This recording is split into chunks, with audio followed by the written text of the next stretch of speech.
Welcome to the latest episode of our podcast series for financial advisors. Today's episode is an industry update, 7 real-world lessons we learned on succession planning, a conversation with Louis Diamond on next gens, the art of co-leadership, and future-proofing your firm. I'm Mindy Diamond, and this is Mindy Diamond on Independence.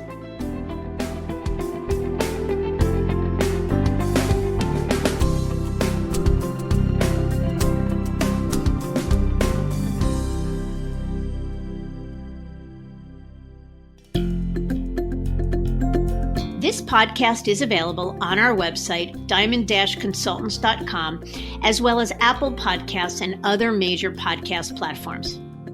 If you're not already a subscriber and want to be notified of new show releases, please subscribe right on your favorite podcast platform or on the episode page on our website.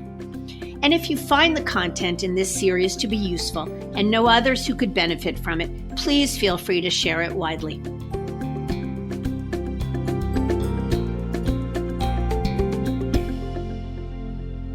Almost every journey in business starts the same way. An ambitious entrepreneur dreams of building an enterprise that will stand the test of time. However, I've seen far too many business owners, particularly those in the wealth management space, achieve their dreams of building a successful business, yet fail to recognize the need to create a succession plan. Why is that? Well, the concept of succession planning is one that many often view as a means to an end, designed to fill a gap for an outgoing leader to ensure continuity. While that is one outcome of such a plan, there's much more to it. The real intent of succession planning is to future-proof the business by developing a strategic guide that builds upon the leader's vision with a focus on sustainable scale and continual growth for the future of the firm.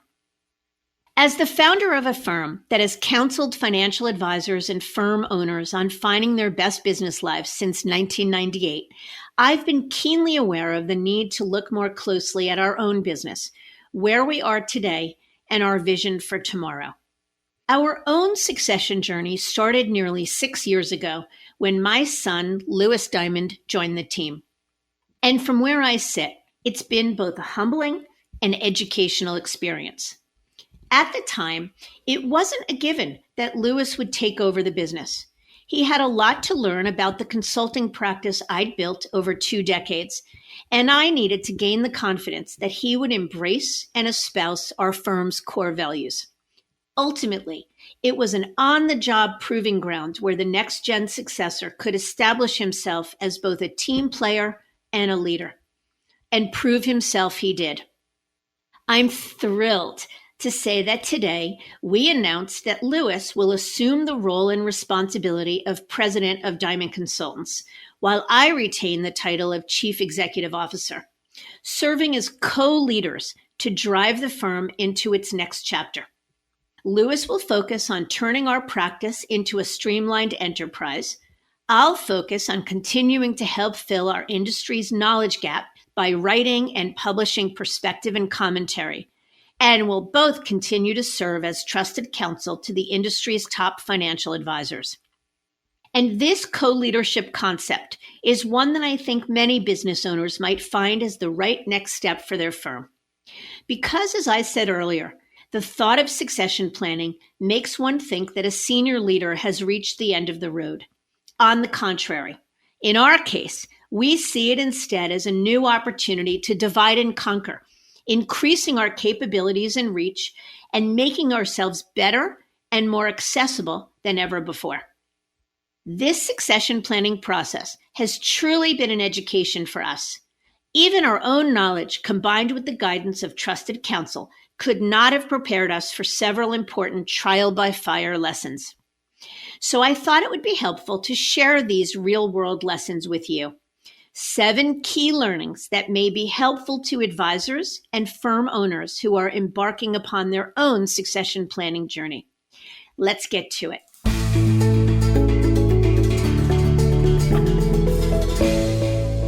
Welcome, Louis. Thank you so much for having me. I can't believe this day is actually happening. So as you can imagine, this is an exciting show for us. And I'm glad to share the news and some of our experiences. So let's start at the top. Lesson number 1, find the right fit. While having a family member to step into the role is nice, it's not always possible or the right choice. Don't look for a clone of yourself. Instead, choose someone who shares your values and sensibilities, even though they may differ in style, experience, or knowledge. Ultimately, the successor needs to be motivated to take on the role and not feel pushed by another's agenda.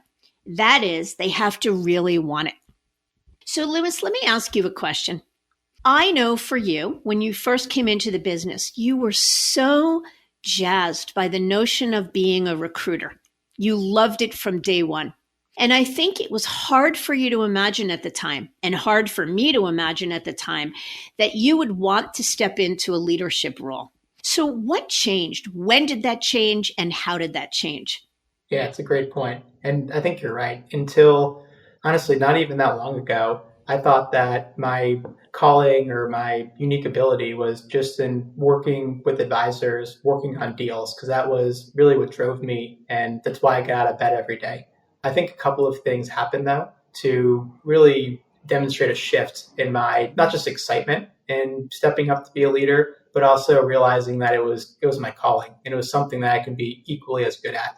I think the first thing was I realized that I didn't have to be Mindy Diamond, that of course we share DNA. And one of the reasons we work so well together is because we think very similarly. But Mindy Diamond has major, major shoes to fill. And once I realized that I didn't have to do everything the exact same way as you did, and I can really make my mark on this business in my own way, it gave me, I think, ownership over the future. And that was, I think, a prerequisite to wanting it, was knowing that I can do it my way and that I was going to do some things better than you did. And of course, there are things that you would always do better than me, but that it's okay because we filled our team with people that are really good at the things that I don't love or I'm not as good at. The other thing was from day one, I found that you always gave me room to run. I was able to be my own person. I was never micromanaged. And the same thing goes in the leadership side. I know it must be very difficult to relinquish the reins sometimes and to step back because this business has been your third child for 20 plus years. And you stewarded it like a terrific captain. But having the ability to make mistakes on my own and create my own agenda, I think has emboldened me to step up. And then I'll give you 2 quick examples of where it kind of sunk in that, okay, I wanted more. The first was when we hired Ali Brunwasser, one of our consultants. She was the first, I would say, next generation team member that we had brought on, and that was closer in age to me. And I realized just the power and the excitement of bringing new and dynamic people into the organization, and that if we do this right, we can really create a sustainable enterprise. The second moment was when I took the lead on a project. We were creating a document called our Merrill Lynch Frequently Asked Questions. And it was an idea that I came up with and was allowed to see from the creation of the idea to the development of it and then to implementation. And it's been a really impactful tool for advisors. Feel free to request it if you'd like. But that showed me that, okay, I can do this. I can make a mark. It may not be exactly the same way that Mindy would, but that's okay because my unique contributions are going to be valued. Thank you for sharing that. I will tell you, for all of our listeners who are parents on a mother-son, mother-daughter, father-daughter, father-son team, you have to know how hard it is sometimes to have relinquished the reins and to allow, especially your child, to make mistakes without stepping in to try and micromanage it. It was hard for me, but what I began to realize over time was the more I empowered you, the more you stepped up and owned it. And we'll talk a little more about that in a second. But the second lesson we learned, do a test run. Empower the next gen to lead important projects or work with key team members as a way of identifying their readiness for the responsibility.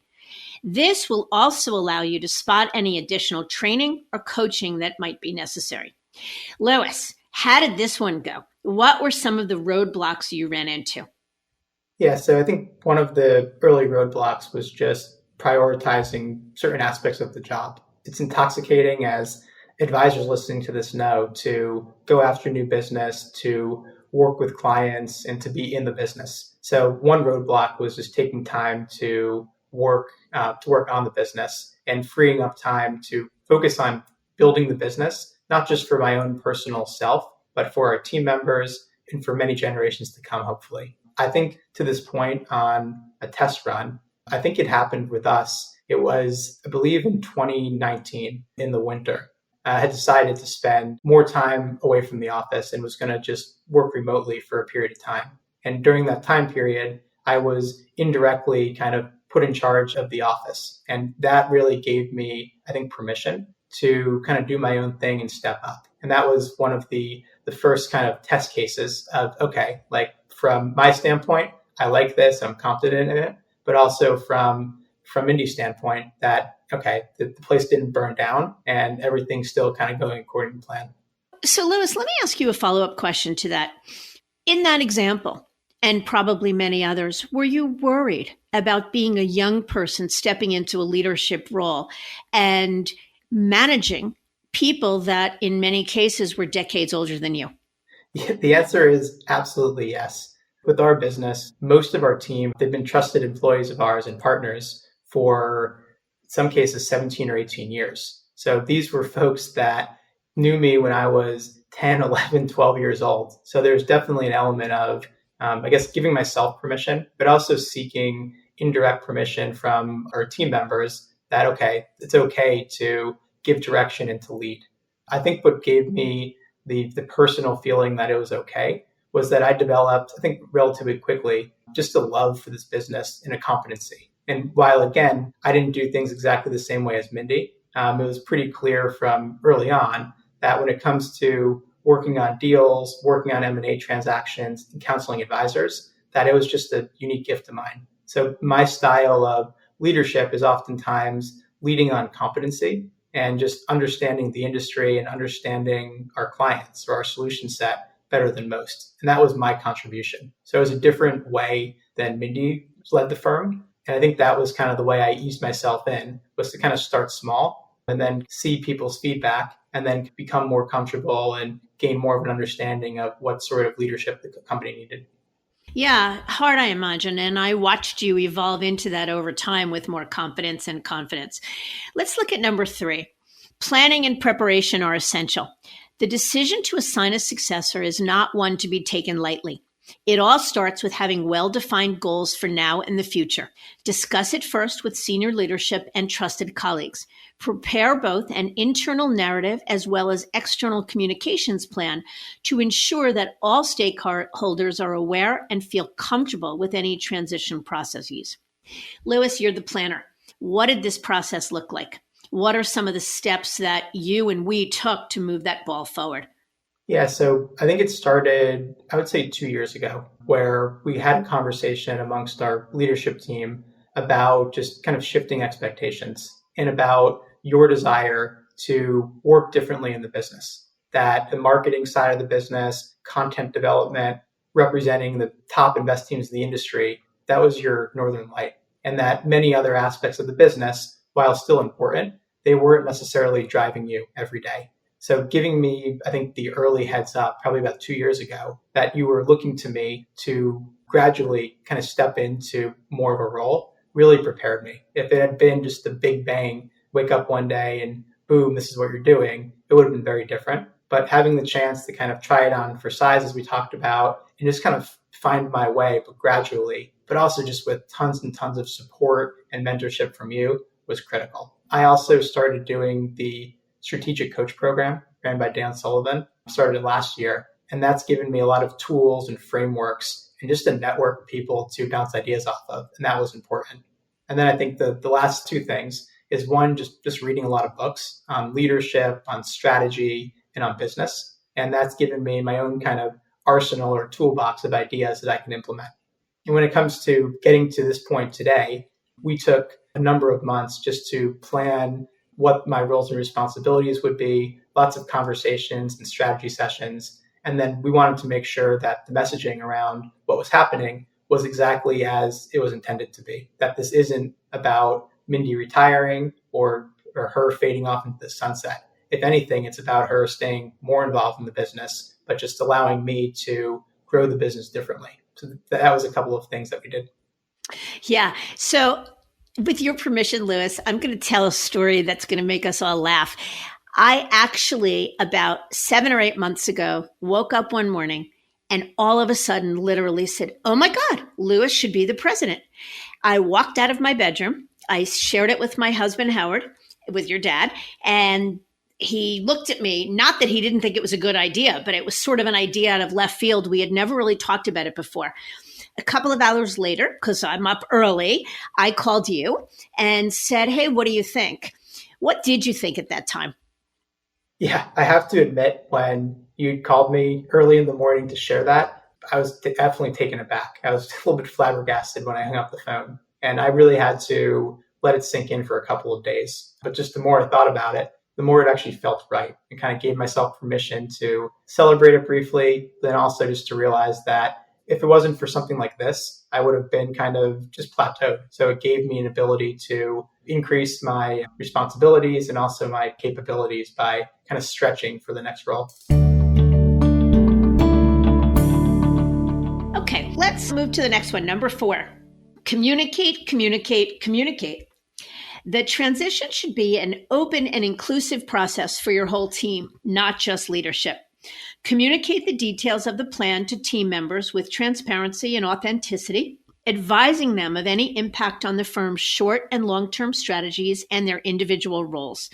There will always be staff members who are afraid of change, making it even more critical that the message is delivered with sensitivity, that it's clear on how they will benefit from this evolution, and that there's an open door for them to voice any concerns along the way. So communication has always been my baby.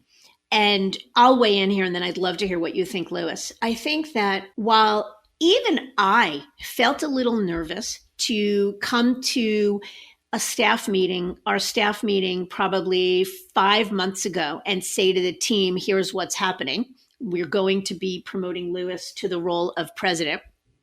The reason I was scared was because, or apprehensive, was because I was worried that the team wouldn't believe me, that I was just going to fade off into the sunset and that I was sort of leaving the business high and dry. And I realized that because I had communicated it in the right way, giving everyone confidence about the reason for the change, and the reason was to make us better, not because I was looking to retire, literally to make us better, they embraced it as well. Probably might have taken some of them a little time to come to it, but nobody questioned it, and I think everybody supported it 100%. Louis, I guess a good question for you is, I remember saying to you at the time, "Yeah, it's not going to happen for 5 or 6 months, but we need to let the team know what's going to be happening. We need to give them time to digest it just like we are." Tell me what you thought about that, and what were your thoughts about communicating it to the staff? Yeah, I think I shared a similar fear as you, that I just wasn't sure, or I guess I was paranoid about how folks would receive it. So I was delighted that everyone was very supportive and encouraging of it. And I think the key was exactly what you said. This was meant to make the business better, and it was meant to reallocate ourselves to parts of the business that we were both passionate about. But I do think giving our team the requisite amount of a heads up and kind of including them in the process was important. So it wasn't just a surprise one day. Yeah. Okay, let's look at the next one. Number 5, respecting roles and boundaries. I know for me, as Louis's mother, this was a hard one. It takes time to drop the mother-son or father-daughter relationship at the office. And families are not alone here. It can be difficult for anyone with a long-standing bond of senior to next gen.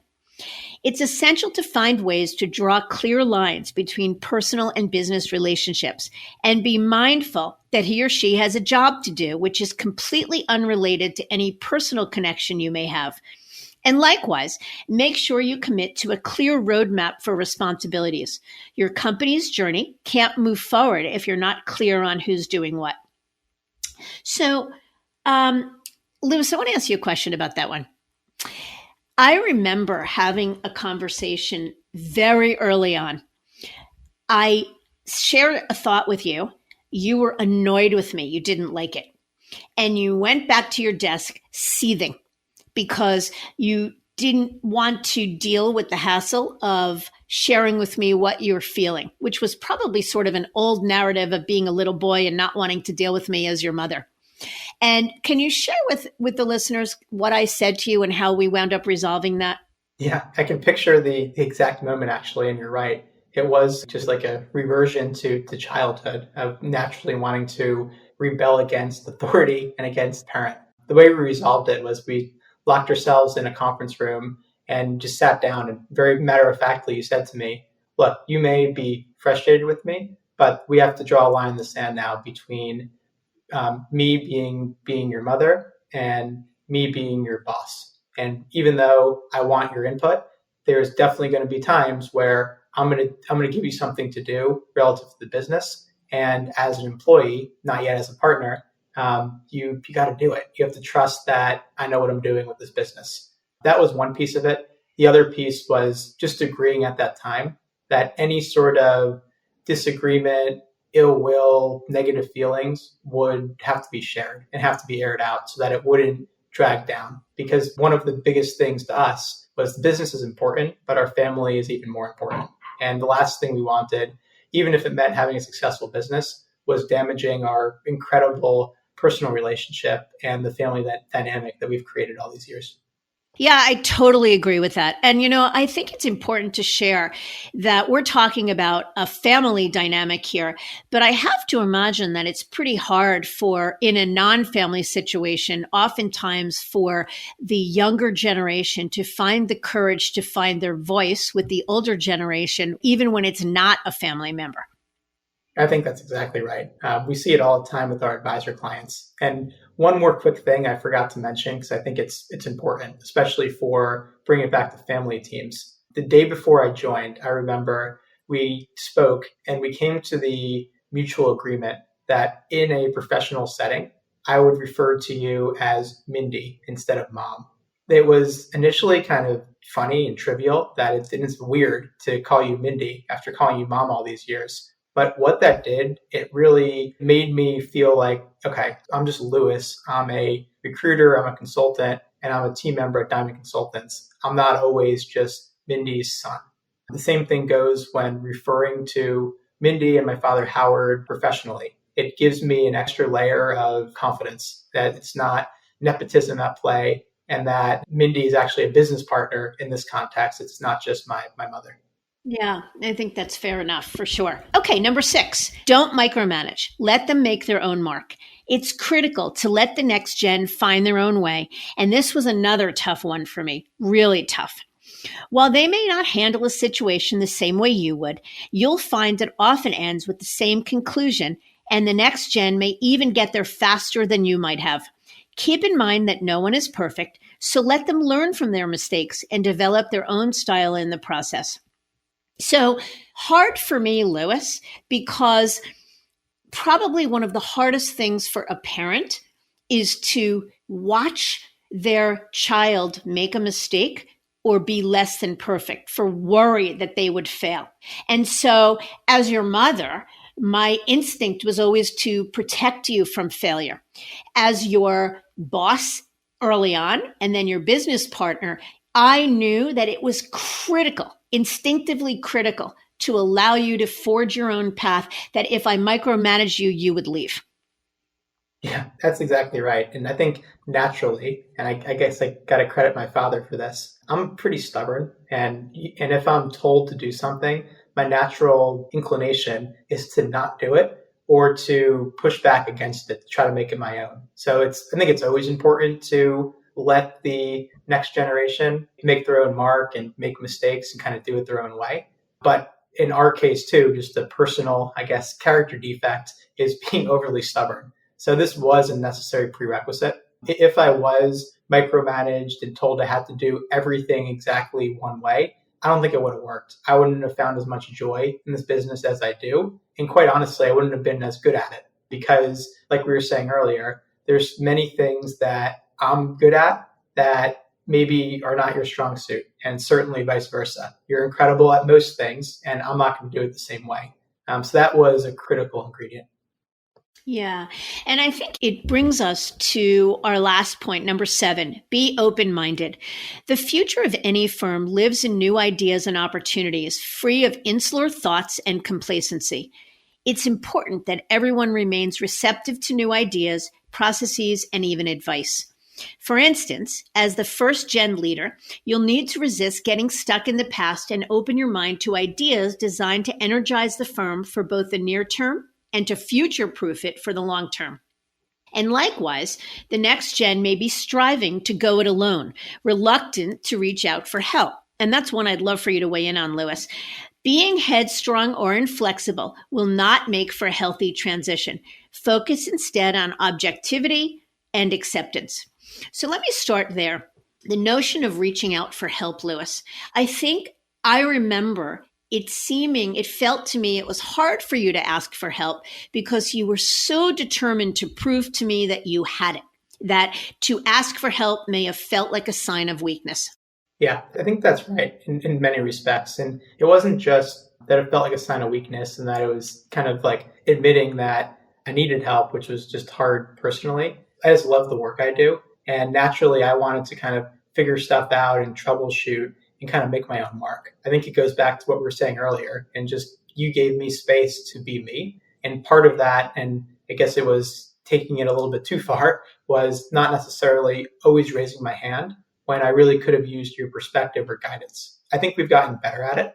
And you're really good at, in a non pushy or overstepping way, really recognizing through your superior emotional intelligence, like what I need, whether it's suggesting working with business coaches, or whether it's saying to take a day off, or it's suggesting we hire a consultant to do something. You've given me, I think, the ability to think about the business in a whole new way. And even if I'm not as good at raising my hand and coming to you for assistance, which I need to get better at, you're able to recognize where I need help and are very, very honest to a T about what I might need to improve upon. And I think our relationship is as strong as it is personally and professionally because you give me feedback. And maybe I won't like it to begin with, like most people, but I'll take it in. And I recognize that while you may not be 100% right, when it comes to Diamond Consultants and the business of counseling advisors, you're probably right 98.7% of the time. And that's a pretty good odds to bet on. That to me has been a critical ingredient. Yeah. We're talking about being open-minded. So I'll share a story that I'd like for you to embellish on, Louis, that I had set us up on a CRM system many years ago, probably 18 years ago, just after I had started the business. And it is clearly an outdated and antiquated system. Yet for me, it was more than good enough because I'm terrified of owning of being overwhelmed by new technology in particular. But maybe you can talk a little bit about our transition to a new CRM and sort of how that relates to the notion of being open-minded.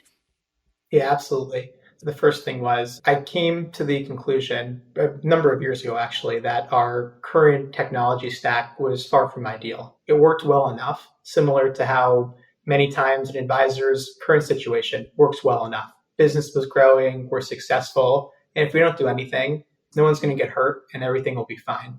But realizing that we had grander aspirations for our business and we needed to really drag our business more into the 21st century, I raised my hand and said, I think we should do some diligence on changing CRM systems. And if anyone's done that, and any advisor who's transitioned has kind of had to do that on the fly, it's quite the haul. But I was given permission to do the research, do the homework, make the business case. And not surprisingly, once I put in that work and brought it to Mindy and the rest of our leadership team, they were very supportive.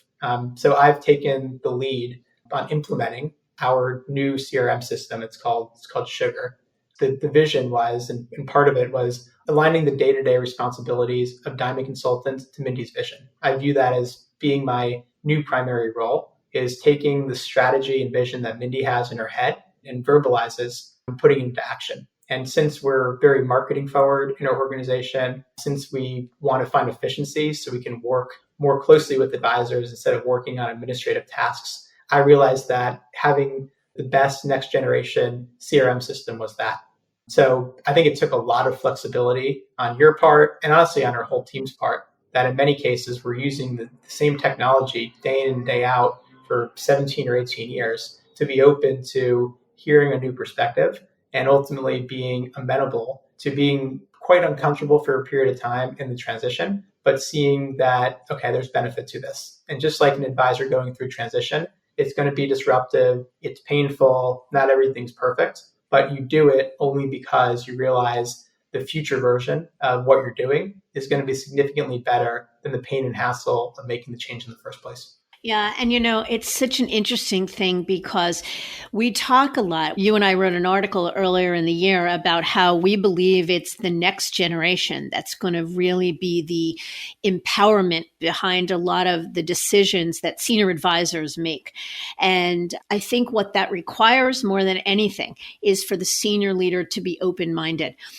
To me, going back to the CRM example, the thought of changing technology was beyond overwhelming. In a million years, I never, ever, ever would have thought of doing it. And I'm still not so excited about doing it, even though you've shown me some of the cool benefits of it. Left to my own devices, I would have stuck with this for another 17 years. But being open-minded is probably the most important tip we can give anyone. Would you agree with that? I would absolutely agree with that. I think that's critical.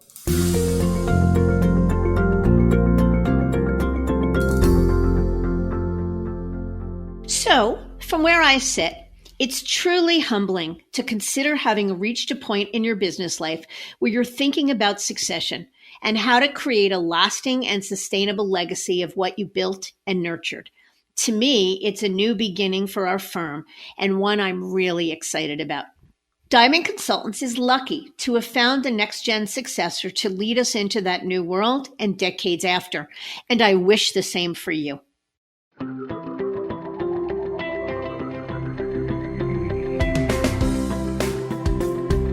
I thank you for listening, and I encourage you to visit our website, diamond-consultants.com, and click on the Tools and Resources link for valuable content. You'll also find a link to subscribe for regular updates to the series. And if you're not a recipient of our weekly email, Perspectives for Advisors, click on the blog link to browse recent articles. These written pieces are an ideal way to stay informed about what's going on in the wealth management space without expending the energy that full-on exploration requires. Feel free to email or call me if you have specific questions. I can be reached by cell at 973-476-8578 or by email at mdiamond@diamond-consultants.com. Please note that all requests are handled with complete discretion and confidentiality. And again, if you enjoyed this episode, feel free to share it with a colleague who might benefit from its content. This is Mindy Diamond on Independence.